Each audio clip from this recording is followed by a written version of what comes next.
할렐루야. 오늘 아침에 나오신 여러분들을 주님의 이름으로 환영하고 축복합니다. 지난 금요일은 청명이었습니다. 활동하기 좋은 때란 얘기입니다. 개나리, 진달래, 벚꽃, 복숭아꽃, 체리, 튤립, 모가나무꽃, 박태기꽃, 양귀비꽃이 피는 때입니다. 교회력을 봐도 그렇습니다.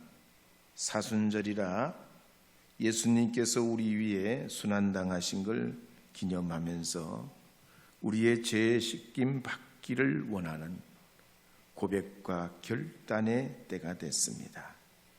이런 때 우리 자신의 신앙을 돌아보고 주님의 긍휼과 은혜를 구하면서 더 보람있게 의미있게 살아가는 시간이 되어야 할 줄 믿습니다.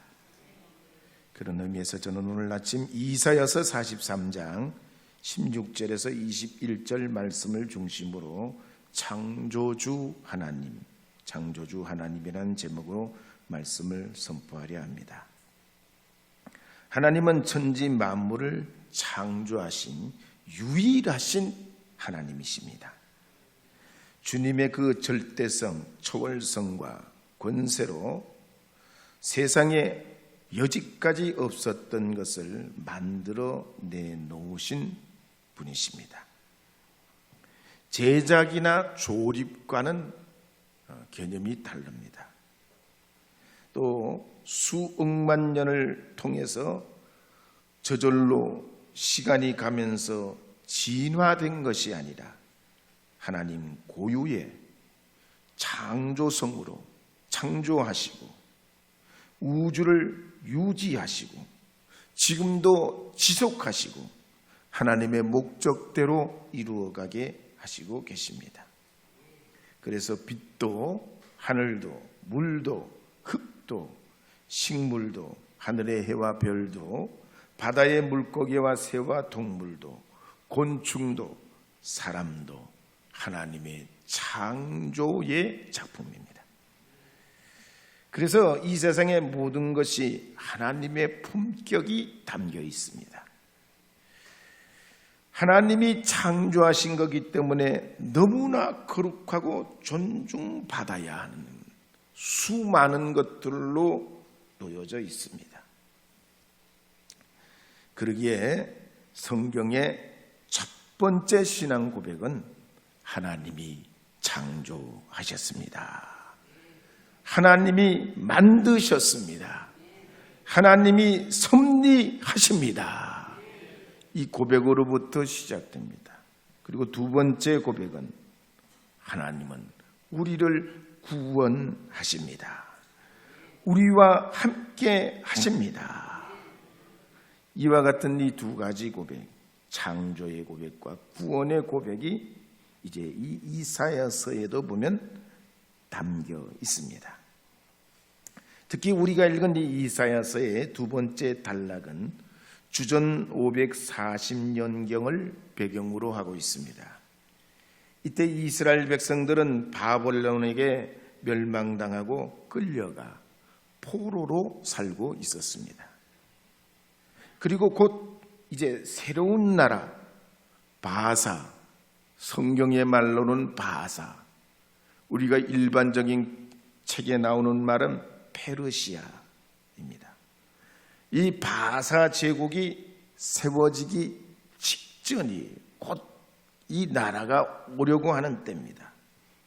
그때 하나님께서는 이사야 선지자에게 이렇게 말씀하셨습니다. 이사야서 43장 16절 17절 말씀 함께 읽어보도록 하겠습니다. 나 여호와가 이같이 말하노라. 바다 가운데 길을 큰 물 가운데 지름길을 내고 병거와 말과 군대의 용사를 이끌어내어 그들이 일시에 엎드려져 일어나지 못하고 소멸하기를 꺼져가는 등불 같게 하였느니라. 엄청난 말씀, 상상할 수 없는 말씀이 어떻게 바다 가운데 길이 생기고 병거와 말과 군대가 일시에 엎드려질 수 있겠습니까? 하나님이 아니고는, 창조주 하나님, 구원의 하나님이 아니고는 불가한 일입니다. 가령 주전 1500년경 하나님께서는 모세를 통해서 이스라엘 백성들을 애굽에서 탈출시키셨습니다. 낮에는 구름 기둥, 밤에는 불 기둥으로 그들을 인도해내시고, 하늘에서는 만나와 메추라기로 그들에게 먹이시고, 반석에서는 샘이 나게 하셨습니다. 특히 이스라엘 백성들이 출애굽하여서 홍해 앞에 도착했을 때는, 애굽 왕이 볼 때는 이스라엘 백성들은 도간에 든 쥐입니다. 이스라엘 자손들 생각에도 막다른 길에 왔습니다. 하나님 믿고 따라봤더니 죽는 막다른 길로 온 것 같아요. 이스라엘 자손들 생각에는 애국 군대 칼에 맞아 죽든지 아니면 홍해 바다에 빠져 죽든지 결론은 죽음밖에 없어요. 이래도 죽고 저래도 죽고. 그때 이스라엘 백성들이 공포가 극에 달합니다. 미친 듯이 부르짖습니다. 왜 우리를 여기서 죽게 하냐? 겨우 우리를 죽게 하려고 광야로 끌어냈냐고. 하나님을 원망하고 모세를 원망합니다. 그때 모세가 하나님의 음성을 듣고 말하기를, 너희는 두려워하지 말고 가만히 서서 하나님의 구원을 보라. 오늘 본 애굽 사람을 영원히 다시 보지 못하리라. 여호와께서 너희를 위하여 싸우시리라.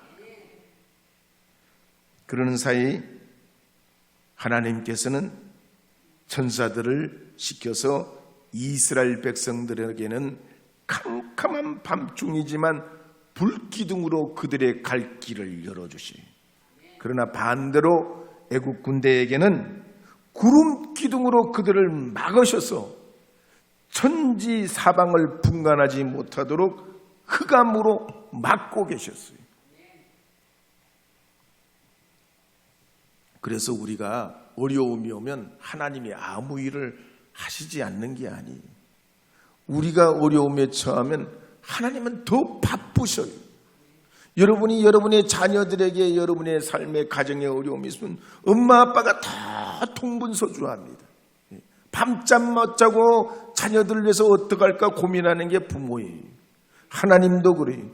우리의 믿음의 사람들이 위기가 처할 때, 절망이 올 때, 고통이 오고 아픔이 올 때 하나님은 가만히 계시지 아니하시고 일하시는 하나님, 치료하시는 하나님, 능력 주시는 하나님이신 줄 믿으시기 바랍니다. 모세가 결국 하나님의 명령을 따라 지팡이를 들어 바다 위로 손을 내밀 때 큰 동풍이 밤새도록 일어나면서 바닷물이 몰려가고 물이 갈라져 좌우의 벽이 생겨나고 이스라엘 백성들은 바다 가운데 육지로 걸어가게 됩니다. 그러나 추격하던 애국 군대는 이스라엘 백성들을 추격하는 순간 병거 바퀴가 빠져 달아납니다. 웬일이요? 병거들이 중첩돼가지고 트래픽이 생겨서 가지도 못하고 오지도 못하고 홍해바다 한가운데 이들이 꼼짝달싹하지 못할 지경이 될 때 바닷물이 합쳐져 하나도 살아남지 못합니다. 하나님은 창조주 하나님, 구원의 하나님이십니다. 그래서 출애굽기 15장 2절에 보면 모세가 이렇게 노래합니다. 함께 읽어보도록 하겠습니다.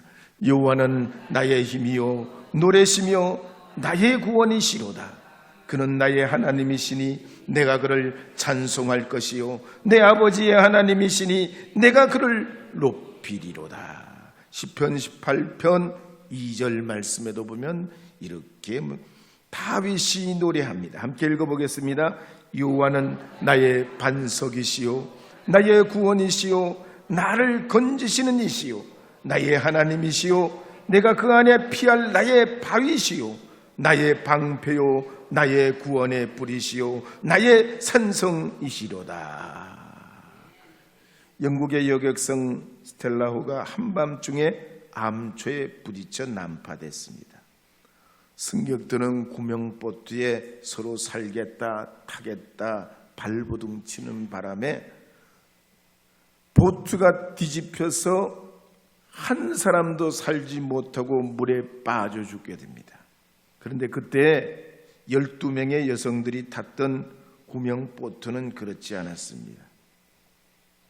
거기에는 모터도 없고 노도 없었지만 그 배에 함께 탔던 가수 마가렛 윌리엄스가 난파되어서 죽음에 떨고 있던 그 12명 자기를 포함한 사람들에게 이렇게 말합니다. 여러분, 하나님을 의지합시다. 하나님을 의지합시다. 그 믿음의 징표로 하나님을 찬송합시다. 나 같은 죄인 살리신 그 은혜 놀라워.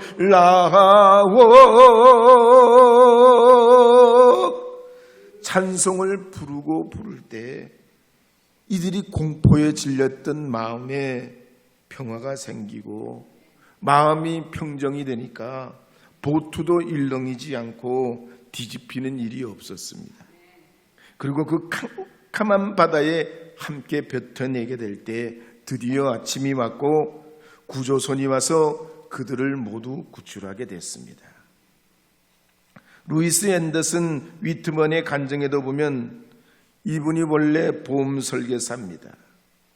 하루는 보험 설계를 하러 온 고객이 계약을 쓰다가 그 계약서에 잘못해서 잉크병이 쓰러지고 계약서가 그냥 버리게 되니까 기분 나쁜 이 고객이 쏟아진 잉크 그 서류를 보고 재수 없다고 갚버립니다.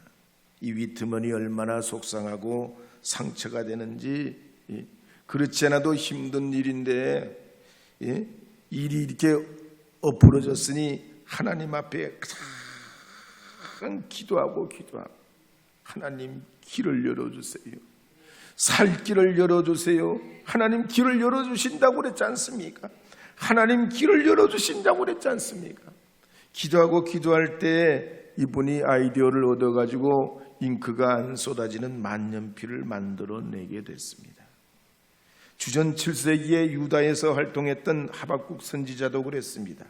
세상에 하나님의 정의도 없고 바벨론 침입은 임박했을 때 무화과나무에 과일이 없고 포도나무에 열매가 없고 감람나무에 딸 것이 없고 밭에 소출이 없고 우리의 양이 없고 외양간에 소가 없을지라도 나는 주 안에서 즐거워하고 즐거워하리라고 선포합니다. 그래서 풀로 신학교의 객원교수인 셀리 트레비시 박사는 말하기를 하나님께서 그 백성을 구원하고자 하실 때는 3가지 단계를 거친다고 그랬습니다. 첫 번째는 적나라한 현실을 보게 한다고 그랬습니다. 나의 부족함, 무력감, 나의 무가치함, 지푸라기 같은 인생임을 철저히 깨닫게 한다고 그래요. 이거 첫 번째 단계라고. 두 번째 단계는 하나님과 씨름하는 단계라고 그랬습니다. 나의 옛자와 하나님의 뜻 사이에서 갈등하고 방황하는 이 단계에서 하나님을 어떻게든 믿고 의지하려 하는 씨름하는 단계라고 그랬습니다. 세 번째 하나님의 구원의 단계는 하나님과 친밀한 단계가 된다는 것입니다.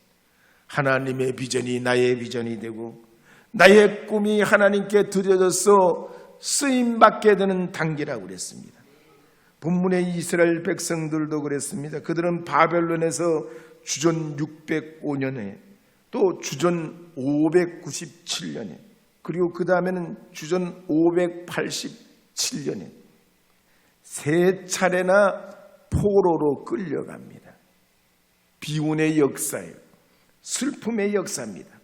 그런데 하나님께서는 이사야 선지자에게 해방되기 4, 5년 전에 66년 동안의 포로 생활의 절망적인 비관적인 이 포로 생활을 끝내시겠다고 이사야를 통해 말씀하신 것입니다. 그래서 이사야서 43장 18절 19절에 보면 이렇게 기록하고 있습니다. 43장 18절 19절 말씀입니다. 함께 읽어보겠습니다. 너희는 이전 일을 기억하지 말며 옛날 일을 생각하지 말라. 보라, 내가 새 일을 행하리니 이제 나타낼 것이라. 너희가 그것을 알지 못하겠느냐. 반드시 내가 광야의 길을 사막에 강을 내리니. 요즘 우리 대한민국이 늙어가고 있다고 두려워하는 분들이 있습니다. 이민을 가야 되겠다고 하는 사람들도 있습니다. 뭐 언제나 그랬지. 예전에는 안 그랬니? 예전에는 또 예전대로 그러고 또 지금은 또 지금대로 그럽니다.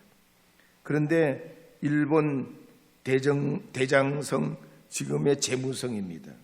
재무성 출신이고 히토스바 시대의 명예교수인 노구치 유키오 박사는 과거의 영광에 취하지 말고 세계의 변화에 민감하게 우리가 어디쯤 있는지 항상 생각하라 그랬습니다. 일본은 이걸 못했다는 겁니다. 일본은 잘 나갈 때 거기에 도취돼 가지고 미래를 생각 안 하고 그냥 옛날에 잘 나갈 때 생각하고 그냥 그렇게 시간과 세월을 보내다가 지금 이렇게 그냥 대한민국보다도 못한 나라가 됐다니. 한동대 김준영 교수도 대전환이 시대의 새로운 대한민국이 온다는 책에서 말하기를 2021년 7월 달에 스위스 제네바에서 국제연합 무역개발회의에서 대한민국을 개발도상국에서 선진국 그룹으로 올리는 만장일치로 통과시킨 예가 있습니다. 그런데 우리는 어떻게 생각하냐? 항상 약소국이라고 생각한다는 거예요. 강대국들 사이에서 오래 살다가 보니까 피해의식이 있고 남북 분단의 상처가 있으니까 항상 우리는 약하다, 우리는 잘못한다, 우리는 안 된다, 이런 게 몸에 배어 있다는 얘기예요. 그런데 따지고 보면 우리나라가 약소국이 절대 아니죠. 국민소득이 36,624달러입니다. 군사력이 세계 6위예요. 국방비는 세계 8위입니다. 인구 대비 5천만 명 이상 나라 되는 나라 중에 6번째 가는 나라예요. 젊은이들이 70% 대학 가는 나라가 대한민국입니다. 세계 대한민국 같은 나라 없어요. 미국도 말이죠.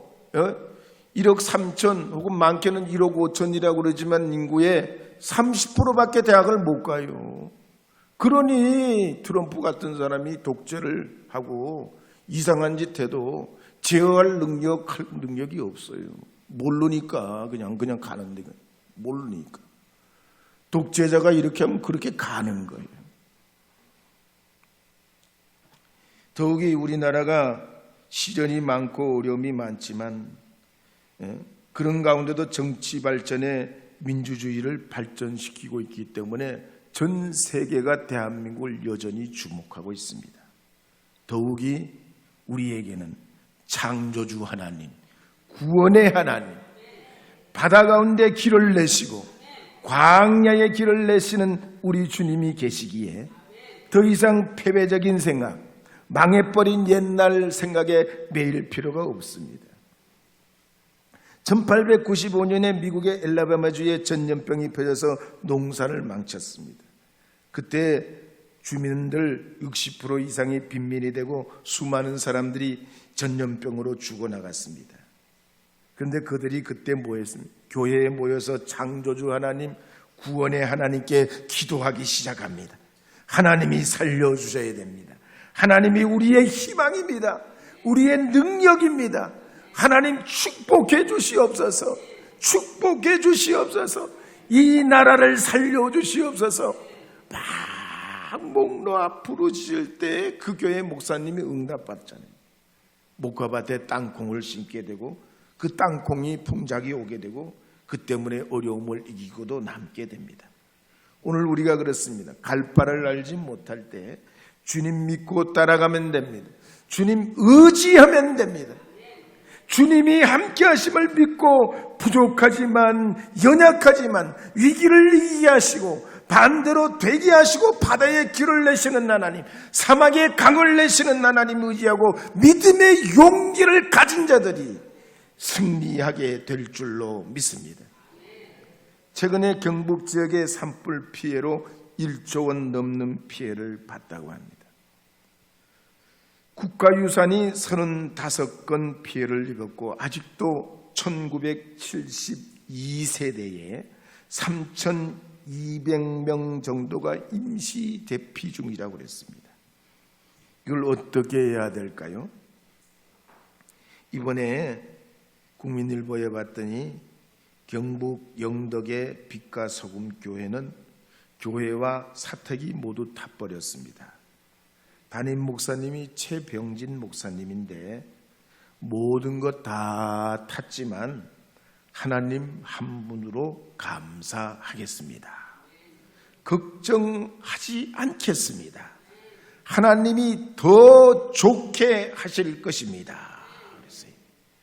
이분의 순환은 지금 처음이 아니고 2018년도에도 태풍으로 수해를 입었을 때도 다 잃었습니다. 그런데 다시 일어섰어요. 근데 알고 보면 이분이 그런 게 이분 아버지가 목사님이셨는데 아버님도 목회를 할 때 2005년에 태풍 나비가 들이닥쳤을 때 모든 걸 잃었어요. 근데 아버지가 몽땅 잃었는데도 주 안에 있는 나에게 딴 근심 있으랴.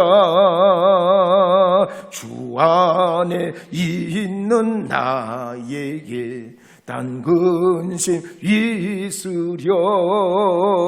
찬송을 부르시며 이 태풍 나비와 맞서서 어려운 그 어려움을 이겨내시고 기도로 이겨내시더라는 겁니다.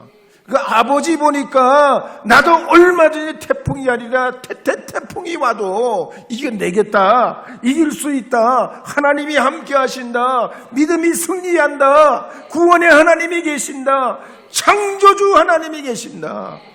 이 믿음으로 맞서서 이 산불의 어려움을 이겨내리라고 그렇게 결단하고 고백했습니다. 오늘 우리가 예배하는 하나님은 새 일을 행하시는 하나님, 광야의 길을 내시는 하나님, 바다의 길을 내시는 구원의 하나님이십니다. 여러분들께서 이 사순절의 일터에서, 가정에서, 학교에서, 또한 생활 현장에서 우리 주 하나님으로 승리하시기를 주님의 이름으로 축복합니다.